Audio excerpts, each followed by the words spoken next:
नाही, बीडचा प्रश्न अजून सोडवता आला नाही. बीडचा प्रश्न बीडच्या प्रश्नावर आणि धनंजय मुंडे म्हणले माझं राजकारण संपवण्याचा हा डाव आहे. टार्गेट धनंजय मुंडे आहेत. त्यांच्या राजीनाम्याची मागणी केली जाते. काय वाटते तुम्हाला? अधिवेशनामध्ये राज्याचे मुख्यमंत्री आदरणीय देवेंद्रजी फडणवीस साहेब असतील, उपमुख्यमंत्री आदरणीय अजितदादा असतील यांनी सुद्धा ही सगळी भूमिका स्पष्ट केलेली आहे. याच्यामध्ये काल धनंजय मुंडे साहेबांनी देखील त्यांची भूमिका स्पष्ट केली की जो कोणी असेल त्याचा सविस्तर आणि खोलवर तपास करा आणि त्या पद्धतीची मागणी त्यांनी स्वतः केलेली आहे. त्याच्यामुळे ते जसं म्हणतात की या पाठीमागे त्यांना बदनाम करण्याचं षडयंत्र असू शकतं, तर जे काही समोर आहे ते आपल्या समोर येतील. त्यांनी त्या पद्धतीचा काल पूर्णपणे खुलासा केलेला जर का मंत्र्यांचं संरक्षण जर का गुन्हेगारांवरती असेल तर कसं काय त्यांना न्याय मिळेल अशा प्रकारची भूमिका विरोधकांनी आरोप केला म्हणजे ते सत्य आहे असं नाही. आरोप हा आरोप असतो जोपर्यंत तो सत्य सिद्ध होत नाही.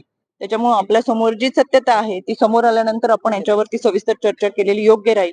आरोप विरोधकांना सध्या आरोप करणं हा एक कलमी कार्यक्रम राहिलेला आहे आणि म्हणून विरोधक आरोप करतात. काहींना अजूनही महाराष्ट्रात फिरताना सुरक्षित वाटत नाही, हा त्यांचा आरोप आहे.